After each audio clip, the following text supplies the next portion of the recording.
Hello and welcome to the interview on France 24. The bombardment of Homs in Syria continues, despite international condemnation.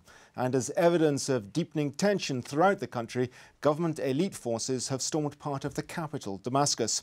Well, joining us now to discuss the situation in Syria is Dr. Marwa Daoudi, an internationally acclaimed expert on the Middle East. You're a lecturer at St Antony's College at the University of Oxford in Great Britain and currently a visiting scholar at Princeton University's Woodrow Wilson School of Public and International Affairs in the United States. Dr. Daoudi, the situation in Syria seems to get worse and worse. The international community seems almost powerless. What, in your view, should it be doing now? The situation, as you're saying, is extremely worrisome. We're heading towards a full-fledged militarized conflict. And I'd just like to specify that so far, the movement, the Syrian revolution, had been mainly and largely peaceful. And since a few weeks and I would say about a month, we've started seeing more a drift towards armed resistance and clashes. And Homs today, Hama, several cities in Syria have been very brutally besieged by the regime forces. And as we speak, people keep on dying in horrible circumstances. Now, there's been condemnation by the international community, which is something which is useful. There needs to be pressure put on the regime to halt the violence and for the killings to stop in Homs, Hama, the tanks to be withdrawn. OK, you say there needs to be international pressure, but what sort of international pressure, in your view, would be effective in these circumstances? I personally rule out any idea of foreign military intervention. I think this is not something which is wanted by the Syrian population, and we have a very bad record in the region of foreign military intervention. Just recalling Iraq, the Iraq war in 2003 has in fact ignited a civil war which the Iraqi people are paying, in fact, the price for until today. The situation in Libya also is not promising. We have rebel groups still fighting each other, chaos starting in the country. So the military option, in my view, is not a viable option and is strongly rejected, I would say, by the majority of the Syrians, even though you have calls for international protection by the people who are besieged. This international protection could take the form, in my view, of human rights fact-finding missions. There should be NGOs such as the Red Crescent, the Red Cross as well, perhaps the Human Rights Council fact-finding mission being sent on the ground to prevent the violence from taking place. And it's worth noting also that a lot of the besieged in Homs said that the brutal attack by the regime forces started in Homs after the departure of the Arab League monitors. So instead of halting the mission should be resent with more observers and more, I would say, well-trained observers, because so far, reading the report of the Arab League, they were very ill-prepared. They were not prepared to confront such a brutal situation. That could be an option. The peacekeeping option is not viable, and it was doomed to fail. Sorry if I could just interrupt you for sorry to interrupt you for 1 second. You say that yes, the peacekeeping option is still a valid one, and yet even when the Arab peacekeepers were there, although the situation certainly appeared to slow down a little bit, the armed operation of the military against the resistance in Syria did continue. Well, I didn't say the peacekeeping mission was a valid option. I think it was not valid in the sense that you need the consent of the country to have it. So what you need to have is now people who are sent as observers to be able to protect the civilians there, to have them also have access to water, to heat, and to prevent the snipers from shooting at them randomly, from having house-to-house arrest. That could be an option. And also increasing the sanctions against, I would say, the regime officials, not the population, which is already incurring a lot of hardship because of international sanctions, but sanctions against the regime officials to in fact, limit the margins of maneuver internationally and provide international condemnation.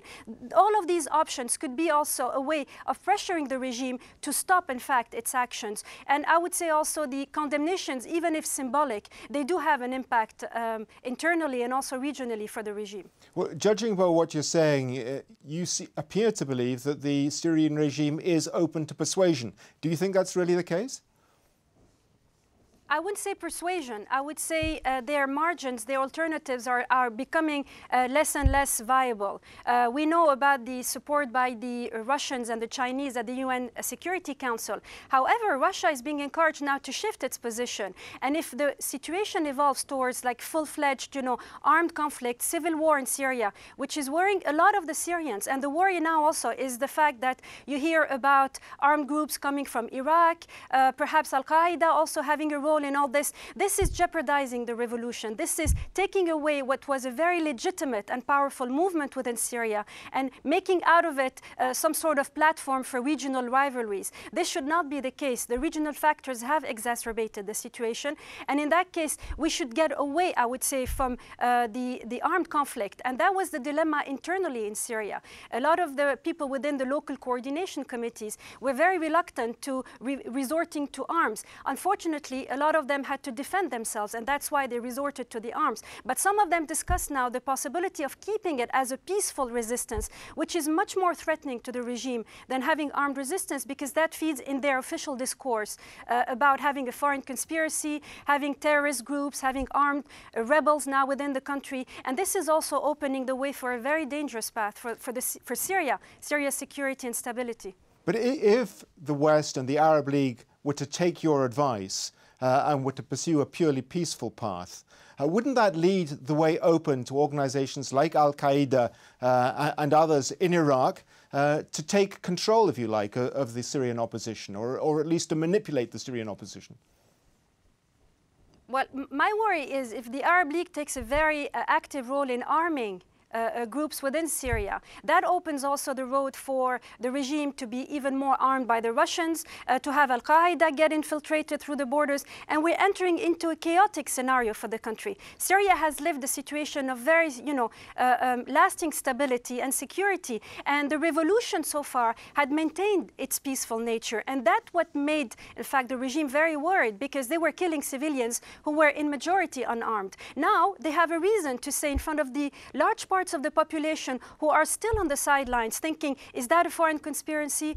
Is that something which is, fomented by external forces, to sit on the sidelines and to perhaps side with the regime, saying, well, in fact, we have armed groups, there's insecurity in the country, and we don't want to have civil war such as in Iraq. So in that sense, I would say the militarization of the revolt is very worrisome, and the Arab League or the Gulf states playing a role by sending weapons, and then perhaps having Turkey, and having on the other side Russia and perhaps Iran sending also weapons, opens the way for, I would say, a very protracted civil war within the country. And that would be very difficult to get over it. And in that case, it might strengthen the regime and make it last much longer, in my view. Okay, you mentioned there Turkey, and there's been some suggestion of the idea of a buffer zone and the creation of a humanitarian corridor in which Turkey would play some sort of role, not necessarily a military one. But what would you say to that idea?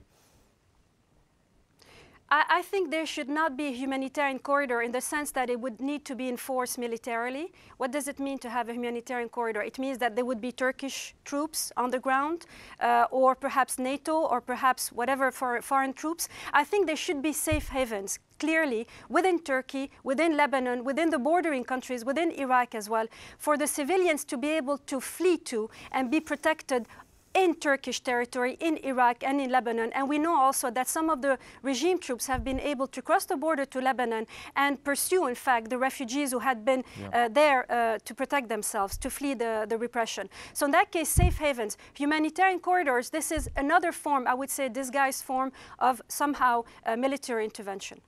What is the danger, in your view, of this conflict in Syria spreading and becoming a regional sectarian conflict? Well, it's very unfortunate, because the revolution so far had really kept to its non-sectarian nature.